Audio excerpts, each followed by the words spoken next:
I am Pardieu, a holy man. Hello, my good man. My name is Pardieu, the traveler. Purdue. Purdue's. Hello, I am Pardieu, a holy man, and I'm here today to talk to you about Sorcery, Contested Realms. I have 7 thoughts on the new game that has been blowing up in prices on eBay. I was fortunate enough to pick up one additional box for $500 in addition to my Kickstarter that I was able to buy into, which I was very happy with. Yeah, I think that Sorcery is a really fun game. I've had a chance to play one game with a guy, and he was like, it was fun. But there's been a lot of, it's not a perfect game. There's been some issues with things that people have pointed out, and I think the company is aware of some of these issues. But I just wanted to offer 7 thoughts of mine about what Beta needs to do to succeed and make this company grow more into the future. So first is they need to print way more pre-con decks right off the bat. So on the Kickstarter, the Alpha Precon, was $80. And I think that's a good target for the 4 decks that you got in there. You got some very, very good cards just in the decks, and then plus the extra booster pack, which is nice. I think that's probably a good thing to continue if they do. The beta pre-con decks, $80, 4 decks plus a booster pack to just kind of like whet the appetite a little bit of sometimes you can even get something exciting out of there. I know I watched one guy's Contested Realms 4 Elements unboxing, and he ended up getting a Ruby Core out of his booster pack in his 4 Elements pre-constructed. So my local game store bought in at the innkeeper level, Matt at Haven Games.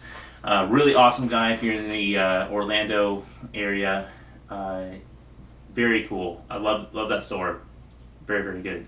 But he bought in at the innkeeper level, and he only got 4 of the 4 elemental decks in his thing. And I think he ended up getting like 4 cases. And he's said he's going to get about 90 cases of beta. I'm hoping that also includes even way more pre-con decks, because that's people that are looking to just kind of get into the game. They want here's 4 decks you can kind of play around with and kind of get the vibe of what's going on. One thing that's interesting is I think these precons had a couple cards less than the standard deck building, because the standard deck building is 20 Atlas, 40 Spellbook is the ratios of like a standard deck for Sorcery. And I know the Atlas for the precons is 16. I have it right here. I can give you a definitive answer. So yeah, the precon. So this right here, the water deck has 16 lands, which is 4 short of the standard 20. So hopefully the beta decks have the full 60 cards in there, and then maybe some rules about sideboarding, because I know there are some sideboard cards in this set, like Boil, which is useless if someone's not playing water, I think.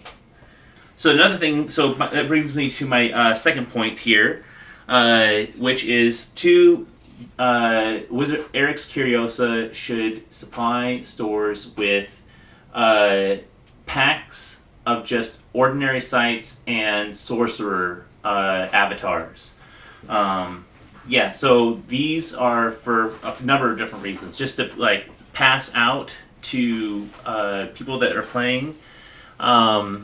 Having those extra cards just around makes deck building much easier. If you want people to be able to play your game, they're going to need the game pieces to play it. And for just simple deck building, a bunch, if the ordinary sites, the deserts, the villages, the rivers, and the towers those are going to be your basic sites, and then the sorcerer is going to be your basic avatar, and we need to have a plethora of those particular game pieces to build and work with building decks and stuff. And I think that those can be supplied to store owners. I think that's an important product for stores. 3, the customers, the people that want to play, need to be able to buy competitive level decks. So I'm even considering having a set of decks that have a bunch of uniques, maybe higher than the average than these precons, built around a more powerful theme. You could even have just more powerful versions of the 4 elements, and then each one could have one of the cores in it, and then you have a 5th deck that's the Elementalist, and that deck has the Philosopher's Stone as part of one of its 60 cards that you can, if you want to buy it. Making the game accessible. I know if you don't want things to be so crazy collectible and you want people to have access to your game, then you gotta make the game pieces available. Maybe we don't all get Philosopher's Stones. Maybe that's the point. Just proxy it. All right. So something that I saw in another video was point number 4. None of the alpha cards have serial numbers. So if you look at this Magic the Gathering card, look down at the very bottom. It says 100 out of 281 cards in the Dungeons and Dragons Adventures in the Forgotten Realms set, which happens to be Even Death, the Dracolich. So there's some collectors, that particularly like having those numbers, so that way they can line it up in a border and they have all the numbers going if they're really trying to do that. And Sorcery we knew it has 403 cards, so which card is this out of 403? Which card is number 1? Which card is number 403? That's not really a big deal to me personally, but I mean, there is some part of the community that is really into this game that wants that, and would make the game, the collecting part of it, much more enjoyable to them, I think. Point number 5. So one thing that is an oddity in these boxes that I don't think people have really brought up is Winter River. So in Sorcery Contested Realms Alpha, there are 3 types of ordinary lands. There's the towers, there's the villages, there's the rivers, and there's the deserts. And each of those has 3 different variations on that. That each, do the same exact thing. The towers give you an extra mana if it's the first one you played. The villages give you a soldier token if you pay an extra mana to produce it when it enters the battlefield that turn. The rivers let you, look at the top card of your spell book and put it on the bottom. Essentially, scry 1. The deserts do 1 damage to each nearby unit, which can be, very tactically advantageous to, pick off something small, or you do some damage with, a spell, and then, you pick, and then you play a desert in a spot, and it picks off a creature. So each one has its own little advantages that it grants you. But there's only 3 different variations except for rivers. There's the one for each season. But the only way you get the winter river is in the box topper. So if you are able to get 4 boxes of alpha, you'd have 4 ordinary foil, one-sided foil winter rivers you could make with your ordinary deck. So I'm wondering if in beta there's going to have 4 different types of towers, 4 different types of villages, 4 different types of deserts, and then they're going to go with the 4 different types of rivers: the autumn, spring, summer, and fall for the rivers.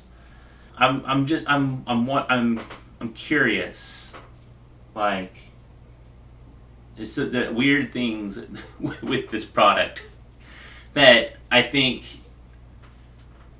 I don't know.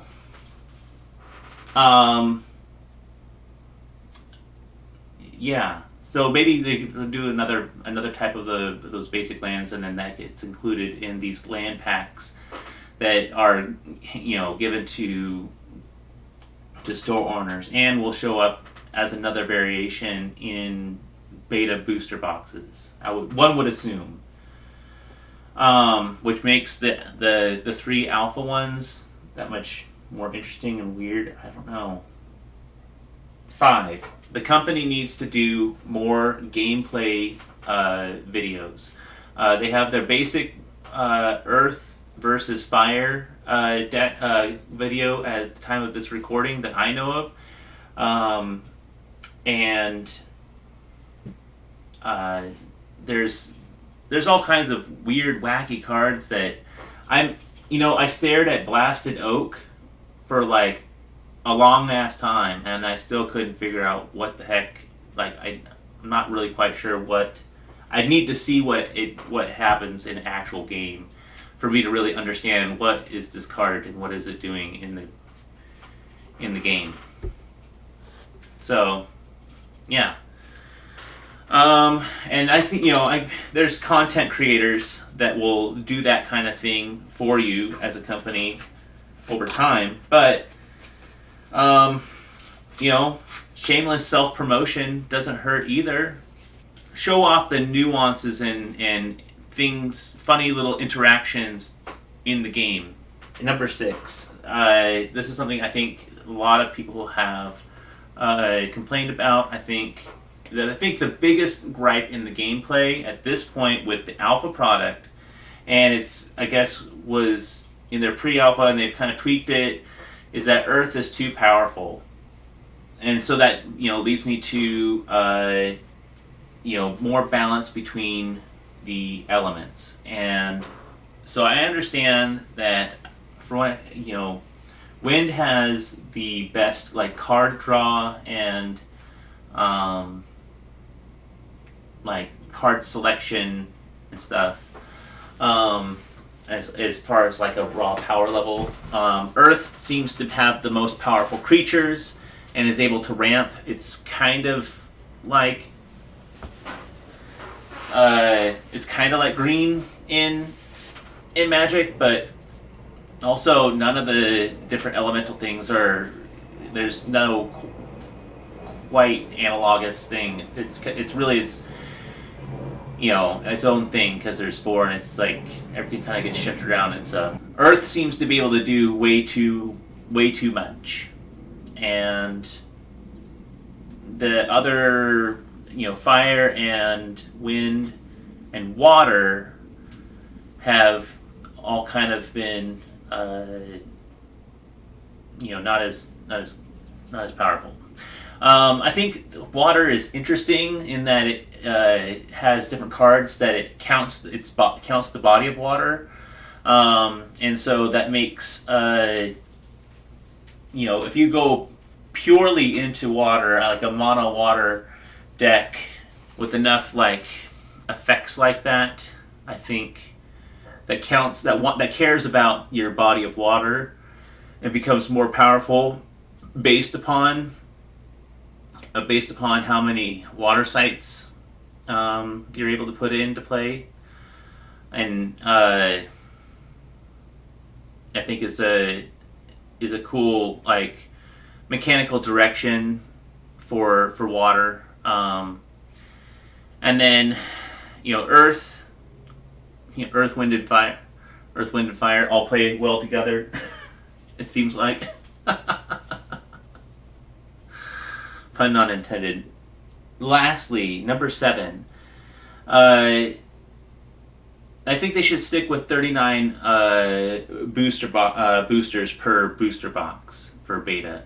I think that would be a massive. I think maybe more than anything. I think that if Sorcery leaned into what makes them different from Magic, you could really attract a lot of people. I think the extra 3 packs made it that much more exciting for opening alpha. And I think that if you want to preserve that experience, I think sticking with the 39 packs in the booster box is a great way to go. One of the things that I thought about when I opened up Sorcery and kind of on reflection was that it's very much like the description that the professor of Tolarian Community College describes what he wishes collector booster boxes of Magic were like if he were to envision the product. If that's something that he wants, and he's a reflection or a part of that, a major voice in that community, in the community of the fantasy TCG people. When you think about it like that, I guess no wonder they're going to $500 and now more. Like it's insane. But there's a lot of people out there that have been really wanting a product like this, and yeah. So I hope Eric and his team, with Simon or Nick or whatever, the other guy, that are over there in New Zealand working on this with all the artists, are doing some good work for exciting new products that I think there's a lot of people that are eager to see. Something I know I'm eager to see is probably a Conan the Barbarian set, especially if they want to. It would be really awesome if they like Frank Frazetta. I'm not like a huge Frank Frazetta person myself, but I am a huge Robert E. Howard fan of his Conan the Barbarian stories, and then through my involvement in Sorcery, I kind of learned that Frank Frazetta did a lot of illustrations for the works based off of Robert E. Howard, and then he's like, now I'm like, oh wow, this guy is like a huge cultural, like American cultural icon, as far as like, you see his work influence so many other things in our culture today. And so some people have known that for a while, and there's people like me who just found out about it, a few weeks ago. Who knows? Whatever. A couple months ago. Whatever. But yeah, I think that if they tried to work out another deal with the Frazetta sisters and license way more of the art of Frank Frazetta, particularly his Conan the Barbarian stuff, and then try to incorporate as much of that into a whole set based on Conan the Barbarian stories, I think that could be really awesome. I mean, I would go fangirl for it. I'll just say that. So, yeah. Those are my thoughts on this game. I'm looking forward to October when I can get my hands on some beta, hopefully. And that's it for now. Alright.